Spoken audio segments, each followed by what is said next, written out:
Students, आज हम लोग एसिड बेसिक सॉल्व का हमारा नेक्स्ट कंटिन्यू करेंगे। अभी तक हम लोग एसिड बेस की general physical and chemical properties को पढ़ चुके हैं एंड आज हम लोग इससे आगे कुछ और प्रॉपर्टीज़ हैं, कुछ important properties is also there, उसे यहाँ पर पढ़ने वाले हैं।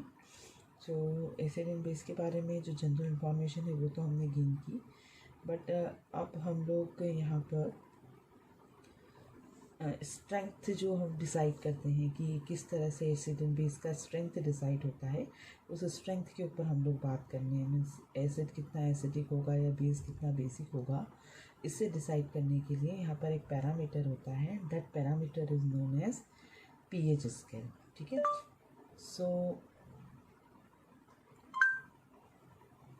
यहाँ हम यूज़ करेंगे पीएच स्केल को, जिसकी हेल्प से हम स्ट्रेंथ ऑफ एसिडिक और बेसिक सब्सटेंस फाइंड आउट कर सकते हैं। ठीक है, तो सबसे पहले हम लोग पीएच स्केल की बात करते हैं कि भाई पीएच स्केल है क्या आखिर। तो पीएच स्केल जो है बेसिकली ये एक तरह का स्केल है, एक पैरामीटर है जिसके थ्रू सब्सटेंस के एसिडिक और बेसिक नेचर को हम लोग जज कर सकते हैं।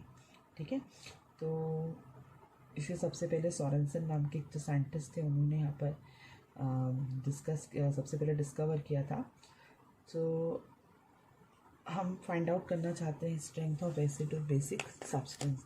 तो ये फाइंड आउट करने के लिए हम यूज़ कर रहे हैं यहाँ पर पीएच स्केल। ठीक है, so my next heading is all about strength of acid and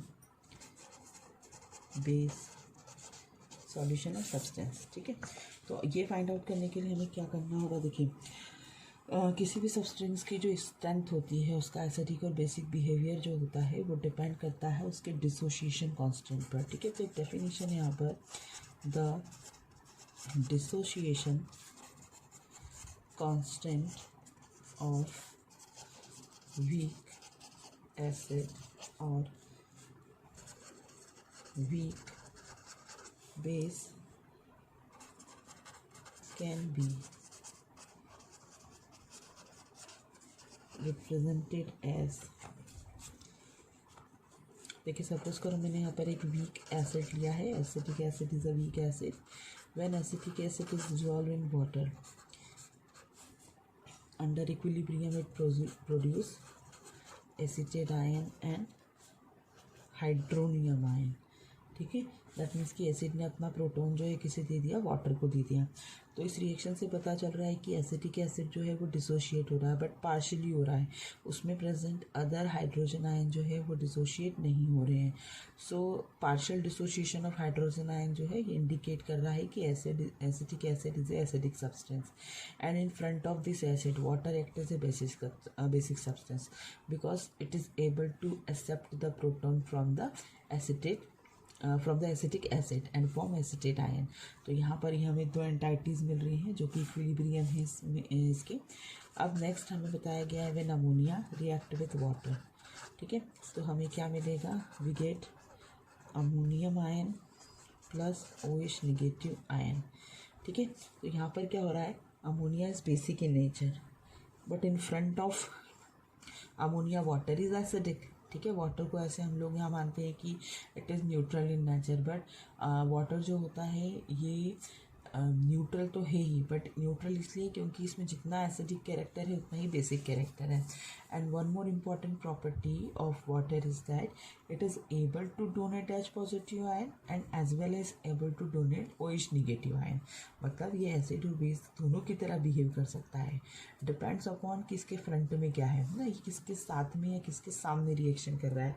acid के सामने बेस और बेस के सामने एसिड का बिहेवियर वाटर आसानी से कर सकता है।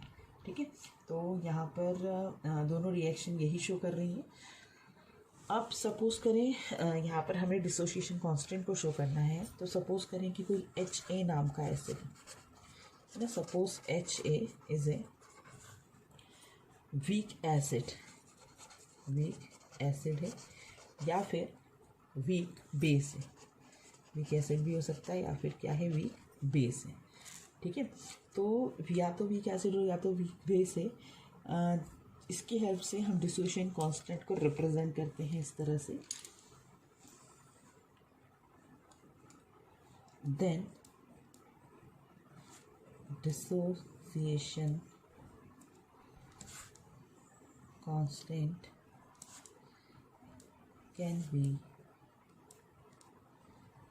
represented as, किस तरह से रिप्रेजेंट कर सकता है, HA प्लस H2O, ये रिएक्ट करेगा वाटर से, then we get A negative which is in aqueous medium plus hydronium ion, H is A positive, it is also in aqueous medium. ठीक है, ये हमें यहाँ पर रिएक्टेंट और प्रोडक्ट मिल रहा है। अब देखिए यहाँ पर जब हम डिसोसिएशन कांस्टेंट लिखते हैं तो डिसोसिएशन कांस्टेंट लिखने का हमारा तरीका क्या होता है, ये डिसोसिएशन कांस्टेंट जो होता है वो हम इस तरह से लिख सकते हैं। एक्चुअली ये एक लॉ पर बेस्ड होता है। अब देखिए इस लॉ को हम लोग लिखने के लिए क्या करें, ये लॉ ऑफ मास एक्शन है जो आगे चल के आप केमिस्ट्री को जब डिटेल में पढ़ेंगे तो आपको समझ में आएगा। सो हियर इज के is the ratio of product versus reactant.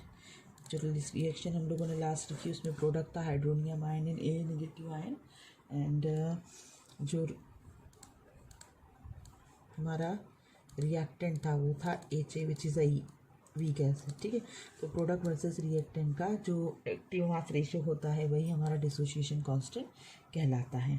तो strength of acid and base can be determined by using pH scale. देखिए ये जो स्ट्रेंथ था डिसोसिएशन कांस्टेंट हमने बोल दिया, higher the dissociation constant larger will be the pH और concentrated will be the pH, मतलब कि वो जो सब्सटेंस होता है उसका कंसनट्रेशन उतना ही ज़्यादा होगा जितना कि उसका डिसोसिएशन कांस्टेंट हाई होगा, वो उतने ज़्यादा आयंस को प्रोड्यूस कर सकता है। ठीक है, अब इसी चीज़ को बेहतर तरीके से समझने के लिए हमें यहाँ पर पढ़ना होगा पीएच स्केल। ठीक है, तो पीएच स्केल क्या है, it is a measure of hydrogen ion concentration in a solution. अगर हम पीएच की बात करें तो what is pH scale, so pH scale is it is a measure of hydrogen ion concentration in a solution. ठीक है, यहाँ जो P है इस P is equal to potence means potential, it is originated from German word, P मतलब क्या होगा, potential, जो कि जर्मन वर्ड से निकला हुआ है, एंड H मतलब होता है यहाँ पर हाइड्रोजन आयन, तो हाइड्रोजन आयन कंसंट्रेशन। ठीक है, पोटेंस या पोटेंशियल इसको हम बोल सकते हैं hydrogen ion concentration of A solution is a measure of the pH of a substance, मतलब कि सब्सटेंस के अंदर कितना हाइड्रोजन आयन कंसंट्रेशन है वो उसके पीएच को डिटरमाइन करता है। अब पीएच की एक और डेफिनेशन समझिए यहाँ पर, it is the negative logarithm of the hydrogen ion concentration. What is pH, it is negative logarithm of hydrogen ion concentration.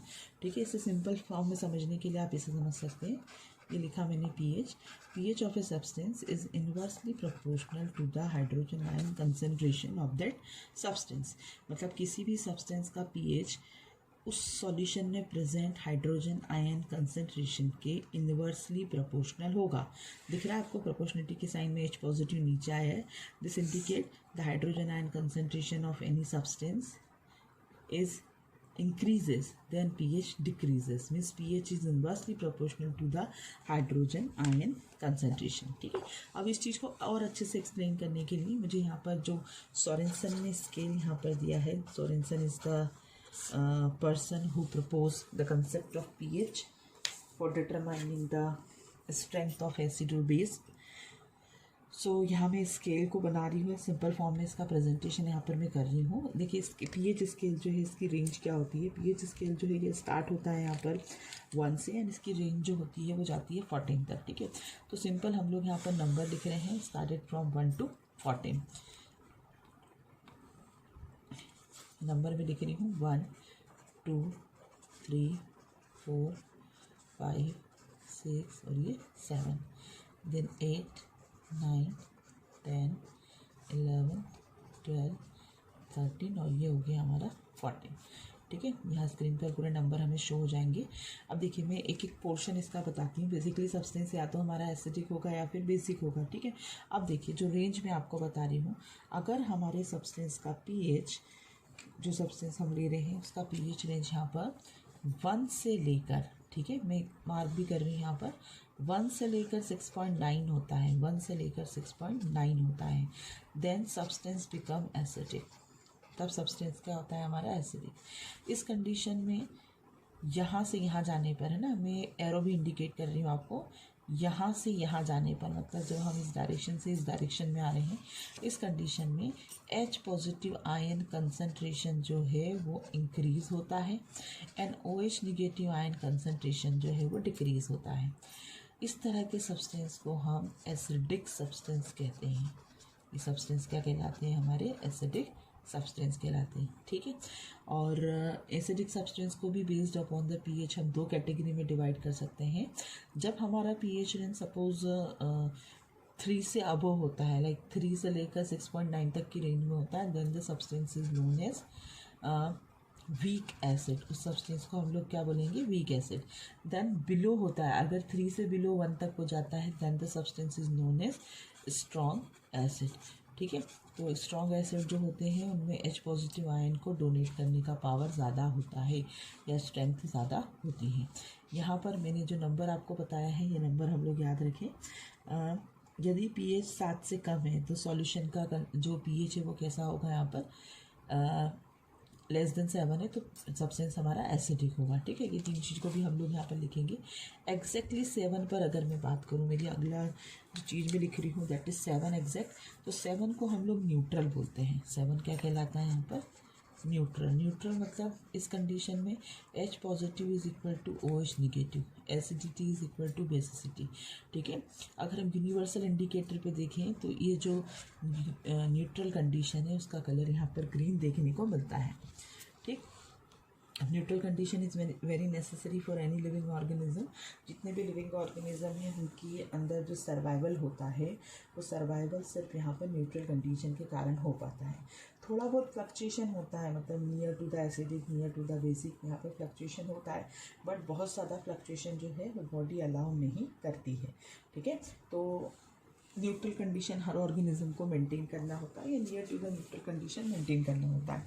Now next 7 से लेकर 14 की बात करें तो यहाँ पर 7.1 से लेकर 14 तक के सब्सटेंस जो है उन्हें हम क्या बोलते हैं, बेसिक बोलते हैं। ठीक है, अब जैसे हम यहाँ आयंस की बात करें, जब हम यहाँ से यहाँ इस डायरेक्शन में जा रहे हैं, ठीक है, तो इस कंडीशन में H positive ion concentration decrease हो रहा है, जबकि OH नेगेटिव आयन कंसंट्रेशन क्या हो रहा है, इंक्रीज हो रहा है।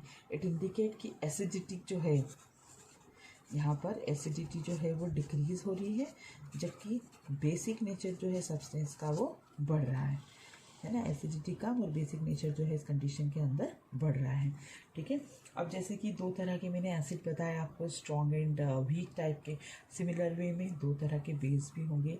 सो अगर पीएच हमारा 7.1 से लेकर 8.5 तक होता है तो वो हमारा कहलाता है वीक बेस। इस तरह के बेस कैसे होते हैं, हमारे वीक बेस होते हैं। देन आफ्टर 8.5 से लेकर 14 तक अगर रेगुलरली पीएच बढ़ता है, then this type of base is known as strong base. ठीक है, we have lot of example related with the strong और वीक बेस जो ऑलरेडी हम लोग लेक्चर्स में पढ़ चुके हैं। चलिए एक बार मैं फिर से बता देती हूँ what is the example of strong acid. Strong acid means those mineral acid which we obtain in the nature in the form of minerals like HCl, hydrochloric acid, nitric acid, sulfuric acid. ठीक है, these all three are the concentrated acid or strong acid. In contrast, the acid which we obtained in organic substance or in any animal or in any plant is known as weak acid, or the acid which we use for edible purpose is known as weak acid, like lactic acid, malic acid, citric acid, tartaric acid. All these are the example of weak acid. Now let's see some example of weak base. Weak base means the base which provide less OH negative ion in aqueous solution, or means whose dissociation constant is less. This type of base is known as weak base. So we have some simple example like ammonium hydroxide, which is a weak base. Soda bicarbonate, edible soda, baking soda is also example of weak base. Milk of magnesia, aluminium hydroxide solution. तो ये सब example जो है ये हमारे week base के हैं. Now strong base, so here two example that is caustic soda and caustic potash, यानी कि NaOH and KOH are the example of the strong base. ठीक है, तो यहाँ pH के बारे में मैंने आपको इन्फॉर्म किया. And pH is very very necessary for the survival of the organism, to run a biochemical activity, to run a chemical reaction. The role of pH is very important. So pH जो है एक बहुत बड़ा role play करता है यहाँ पर हर तरह के केमिकल रिएक्शन में. यहाँ हमें कुछ pH के बारे में इंफॉर्मेशन दी गई है. उस pH के बारे में हम लोग यहाँ पर देखते हैं. अगेन मैं pH का एक छोटा सा टर्म आपको फिर से एक्सप्लेन कर देती हूँ कि हम किस तरह से pH से सब्सटेंस का एसिडिक और बेसिक नेचर को फाइंड कर सकते हैं. ठीक है, तो देखिए with the help of pH हम क्या कर सकते हैं, ये चीज़ को आप लोग याद रखें. If pH is less than 7, है ना. इफ़ pH जो है it is equal to 7, then the substance become, क्या होगा यहाँ पर, न्यूट्रल. ठीक है, इस कंडीशन में जो H पॉजिटिव होता है is equal to OH negative. If value of the pH is greater than 7, उस कंडीशन में सब्सटेंस जो होता है वो बेसिक होता है और उसमें H पॉजिटिव आयन कंसनट्रेशन जो होगा वो लेस होता है in comparison to OH negative ion. If pH is less than 7, then substance become acidic. इस कंडीशन में H पॉजिटिव आयन जो है वो ज़्यादा होगा in comparison to OH negative ion. तो ये 3 तरह के हमारे यहाँ पर pH की डिटर्मिनेशन है. 3 तरह की pH यहाँ पर होती हैं, एसिडिक, बेसिक एंड न्यूट्रल. ठीक है, और यहाँ हमने H और OH ही क्यों लिया, मैं फिर से आपको डिफाइन कर देती हूँ यहाँ पर H और OH हमने क्यों लिया है या ये कहाँ से आया है. तो H एंड OH जो है ये बेसिकली वाटर से ही बना हुआ है. ठीक है, और क्योंकि जो ओल्ड डेफिनेशन है लाइक अरेनियस की डेफिनेशन आप पढ़ेंगे, एसिडिक कंसेप्ट पढ़ेंगे, बेसिक कंसेप्ट पढ़ेंगे, तो the substance which provides positive ion is considered as acidic and the substance which provide OH negative ion is considered as basic. So water is the only compound which is able to provide this both of the ion, है ना, in front of acid और base. So इसलिए water को हमने यहाँ standard मानते हुए pH को डिटरमाइन किया है. ठीक है, नाउ एक छोटा सा हम लोग इंडिकेटर की बात करें. देखिए यूनिवर्सल इंडिकेटर है, वैसे तो हम लोगों को अभी यहाँ पर इंडिकेटर्स को डिटेल में पढ़ना ही है, बट क्योंकि pH की बात हुई है और pH हम लोग कैसे फाइंड आउट करते हैं, तो pH को फाइंड आउट करने के लिए हम लोग कलर इंडिकेटर्स का यूज़ करते हैं. हम लोग कलर की हेल्प से pH को पहचान सकते हैं. तो देखिए कभी भी सब्सटेंस जो होगा उसका pH अगर रेड टू ऑरेंज कलर की तरफ जा रहा है, रेड टू ऑरेंज कलर की तरफ उसका pH जा रहा है, तो जितना ज़्यादा रेडिश होता जाएगा दैट मीन्स कि उसमें एसिडिटी क्या होती जा रही है, यहाँ पर बढ़ती जा रही है ना. जितना ज़्यादा रेड होता जा रहा है, एग्जैक्टली 7 यानी कि न्यूट्रल कंडीशन पर जो pH होता है वो 7 है और उसका कलर जो होता है वो ग्रीन होगा. देन आफ्टर ग्रीन जब हम 14 की रेंज में यानी कि हायर बेसिसिटी की तरफ जाते हैं तो धीरे धीरे जो सब्सटेंस है वो लाइट ब्लू से डार्क ब्लू हो जाता है, यानी कि यहाँ आते आते ब्लू कलर की जो डार्कनेस है उसकी स्ट्रेंथ जो है वो बढ़ती जा रही है. दिस इंडिकेट की बेसिसिटी जो है हमारे सॉल्यूशन की वो भी क्या होती जा रही है, यहाँ पर बढ़ती जा रही है. ठीक है, तो यहाँ पर इस तरह से pH की हेल्प से हम किसी भी सॉल्यूशन का कंसंट्रेशन पता कर सकते हैं. ठीक, नाउ इम्पॉर्टेंस ऑफ pH, अगली जो मेरी हेडिंग है that is importance of pH. अब इम्पॉर्टेंस ऑफ pH क्या होगा, वैसे तो मैंने कह दिया कि भाई जितनी भी केमिकल रिएक्शन होती हैं, जितनी भी प्रोडक्शन होते हैं केमिस्ट्री के अंदर, वो सब कहीं ना कहीं सॉल्यूशन की pH पर डिपेंड करते हैं. बट स्टिल हमें कुछ यहाँ पर चीज़ें बताई गई हैं, कुछ इम्पॉर्टेंट पॉइंट्स बताए गए हैं. For example human body works at pH of about 7.4, है ना. ह्यूमन बॉडी का जो pH होता है, देखिए ह्यूमन बॉडी का जो pH होता है वो कभी भी हम एग्जैक्टली वर्ड में नहीं लिख सकते, मतलब एक पर्टिकुलर रेंज में नहीं लिख सकते. तो ह्यूमन बॉडी का जो pH होता है उसकी रेंज होती है 7 to 7.4, है ना, क्योंकि बॉडी है लगातार वर्क कर रही है तो उसका जो pH वैल्यू है वो चेंज भी होता रहता है. तो ह्यूमन बॉडी का जो pH रेंज होता है वो 7 to 7.4 होता है. नाउ ह्यूमन बॉडी के अंदर जो स्टमक है, that stomach secrete HCl which has pH around 2। जो HCl हमारी बॉडी के अंदर सिक्रेट होता है for the purpose of digestion, उसका pH होता है 2। दैट मीन्स कि इट इज़ स्ट्रॉन्ग एसिड, है ना। pH 2 इसका मतलब ये क्या होता है, एक तरह का स्ट्रॉन्ग एसिड होता है।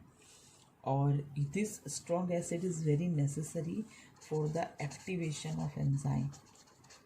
This acid is necessary for the activation of different type of enzyme. ठीक है, ये एंजाइम की एक्टिवेशन के लिए यहाँ पर ज़रूरी होता है।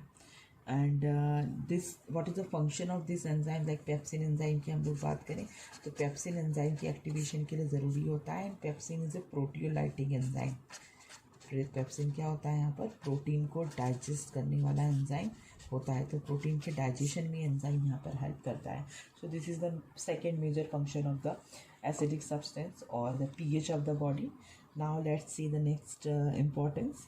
चलिए, नेक्स्ट इम्पॉर्टेंस जो है वो कहीं ना कहीं हमारा टूथ डिके से, यानी कि दांतों की सड़न से जुड़ा हुआ है। ठीक है, अब टूथ डिके क्यों होता है, क्यों दांतों में कैविटी फॉर्मेशन हो जाता है, ये हम लोग बात करते हैं। ठीक है, तो देखिए क्या होता है, जनरली हमारे माउथ का जो pH है वो pH स्लाइटली एसिडिक होता है। कितना होता है हमारे माउथ का pH, स्लाइटली एसिडिक। जो सलाइवा होता है ना माउथ के अंदर, वो लगातार हमारे माउथ को मॉइस्ट बना के रखता है और हमें डिफरेंट टाइप के बैक्टीरिया से भी प्रोटेक्शन प्रोवाइड करता है। ठीक है, पर कई बार हमारी बैड हैबिट्स के कारण या खाने की गलत आदतों के कारण हमारे को टूथ डिके यहाँ पर ऑब्जर्व होता है। तो होता क्या है कि जनरली जब नाइट टाइम में हम लोग कोई मीठी चीज़ें खाते हैं ना, जब हम लोग डिनर के बाद कोई स्वीट डिश ले लेते हैं, आइसक्रीम खा लेते हैं, या ऐसा भी हम दिन में कुछ मीठी चीज़ें खाते हैं, तो क्योंकि माइक्रोबियल एक्टिविटी तो बंद होती नहीं है, बट ना रात के समय इसका जो इफ़ेक्ट है वो ज़्यादा होता है, क्योंकि रात के समय एक बहुत बड़ा ब्रेक मिल जाता है ना। सपोज़ 8 o'clock हमने डिनर किया, देन मॉर्निंग के अंदर फिर हम लोग सुबह 8 o'clock फिर ब्रेकफास्ट लेंगे। अब 8 o'clock अगर हमने ब्रश किया तो पूरा 12 आवर का ड्यूरेशन जो है वो बैक्टीरिया को वर्क करने के लिए मिल जाता है, जबकि ड्यूरेशन दिन के समय से कम मिलता है। तो जो बैक्टीरिया होते हैं, सपोज़ कोई सब्सटेंस है, कोई शुगरी सब्सटेंस या कोई फूड पार्टिकल है, आपके माउथ में एंटेंगल हो जाता है, कहीं स्टिक कर जाता है अपने टीथ पर, तो क्या होगा, तो उससे क्या होता है कि जो हमारा माइक्रो ऑर्गेनिज्म है, ठीक है, वो इस फूड पार्टिकल पर एक्ट करके उसे डिकम्पोज करेगा। ठीक है, और डिकम्पोज करने पर वहाँ एक केमिकल रिलीज होता है that which is acidic in nature. अब मानिए कि जो हमारा माउथ था उसमें सलाइवा था, एंड सलाइवा जो था उसका pH जो था अप्रॉक्स 6 to 6.4 6.5 था, है ना। तो it is slightly acidic which is very weak acidic in nature.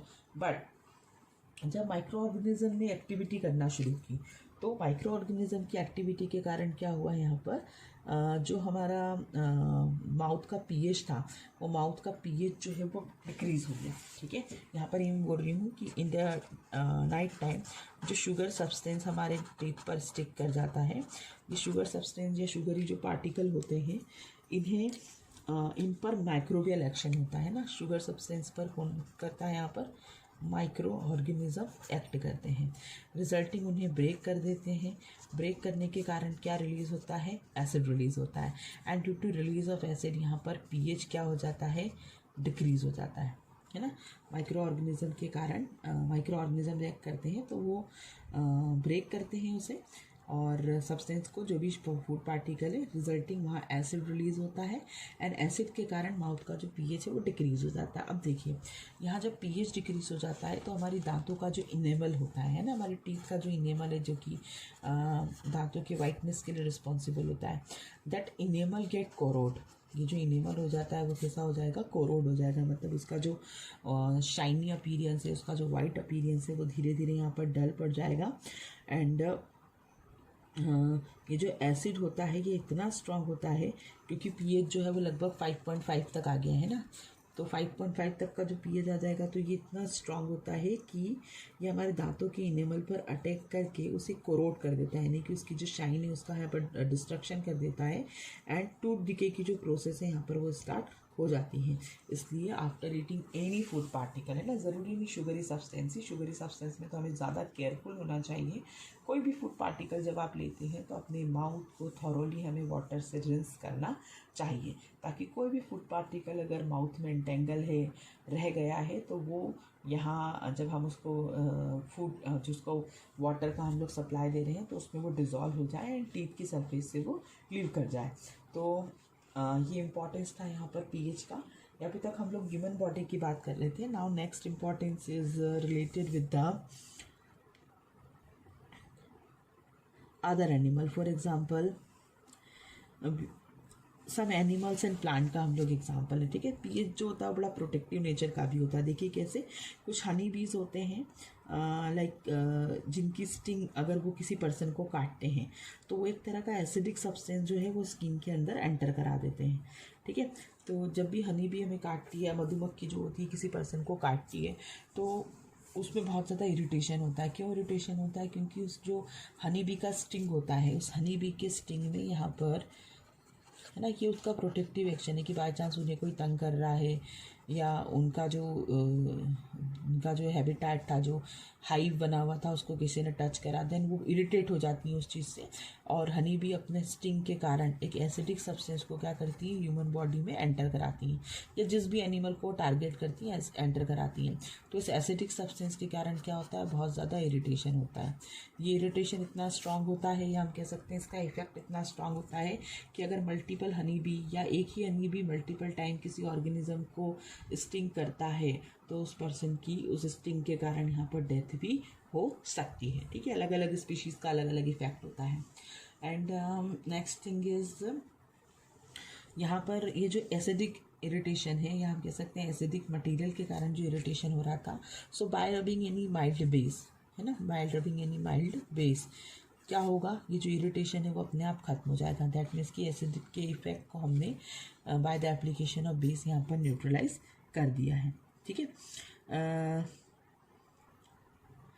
वैसे ही हमें यहाँ पर बताया गया कि कुछ प्लांट जो होते हैं वो भी अपनी एनिमीज़ को यहाँ पर प्रोटेक्ट करके रखते हैं। लाइक कई बार होता है ना, प्लांट को, बहुत से ऐसे प्लांट होते हैं जिसको जब आपने टच करा तो एक अजीब सा इरिटेशन जो है वो होने लग जाता है। तो ऐसा क्यों होता है? बिकॉज प्लांट के अंदर भी एसिडिक और बेसिक सब्सटेंस होते हैं, और ये अपने आप को, ये सब्सटेंस क्यों रखते हैं अपने अंदर? बिकॉज ये अपने आप को एनिमीज से या ग्राजिंग से अपने आप को प्रिवेंट करने के लिए ये केमिकल्स अपने पास में कैरी करते हैं, ठीक है। नाउ नेक्स्ट थिंग हमें बताई गई, जिस तरह से हनी भी ये काम कर रही है, उस तरह से वास्प जो होता है ना, वास्प जो होता है जब वो स्टिंग करता है तो स्टिंग करने पर उस सब्सटेंस रिलीज़ करता है which is basic in nature. मतलब वो बॉडी के अंदर जो इंजेक्ट कर रहा है वो सब्सटेंस कैसा है, यहाँ पर अल्कलाइन का, बेसिक नेचर का होता है, ठीक है। तो ऐसी कंडीशन के अंदर अगर हम लोग माइल्ड एसिड को स्किन पर रब कर ले, लाइक विनेगर को हम लोग रब कर ले, तो उससे क्या होगा, हमारी जो स्किन, हमारे जो ये इरिटेशन था उस इरिटेशन से हमें यहाँ पर रिलीफ मिल जाएगा, ठीक है।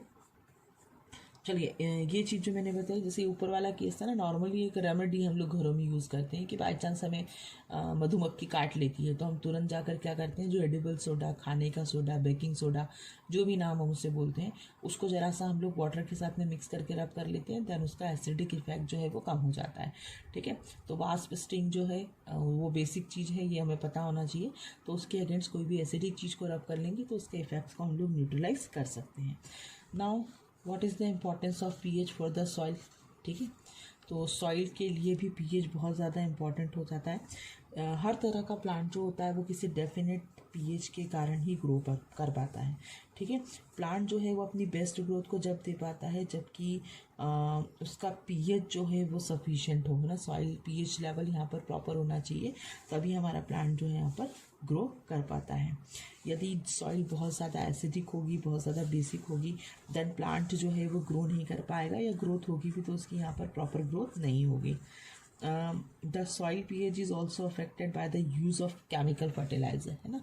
ये चीज़ हमारे वहाँ प्रैक्टिस की जाती है कि जो सॉइल का pH होता है वो with the help of fertiliser हम लोग यहाँ पर मैनेज कर सकते हैं, ठीक है। सम केमिकल्स भी हम लोग यहाँ पर सॉइल में डालते हैं ताकि हम pH को यहाँ एडजस्ट कर सकें और उसे सुटेबल कर सकें for the growth of the plant.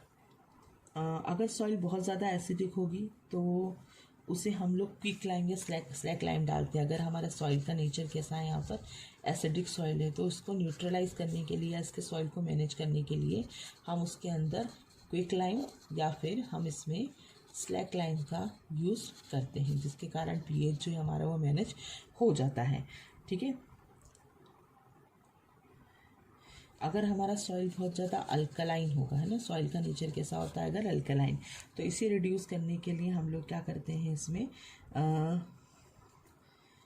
Decaying organic matter है ना। डिकेइंग ऑर्गेनिक मैटर मतलब डेड और डिके मटेरियल जो होता है, डेड एंड डिके मटेरियल जो होता है इसके अंदर हम लोग ऐड करते हैं। ठीक है, जिससे कि सॉइल का पीएच है वो रिस्टोर हो जाए। सो इन दिस वे मैंने आपको पीएच, सोरेनसन स्केल और पीएच के सारे इंपॉर्टेंस बताएं। अभी जो इतने इंपॉर्टेंस मैंने पीएच के बताए हैं, ये सारे इंपॉर्टेंस यहाँ पर बहुत ज़रूरी है, बहुत इंपॉर्टेंट है और किसी ना किसी फॉर्म में हमसे पूछे जाते हैं। ठीक है। नाउ नेक्स्ट लेक्चर में हम लोग सॉल्ट्स के बारे में पढ़ेंगे।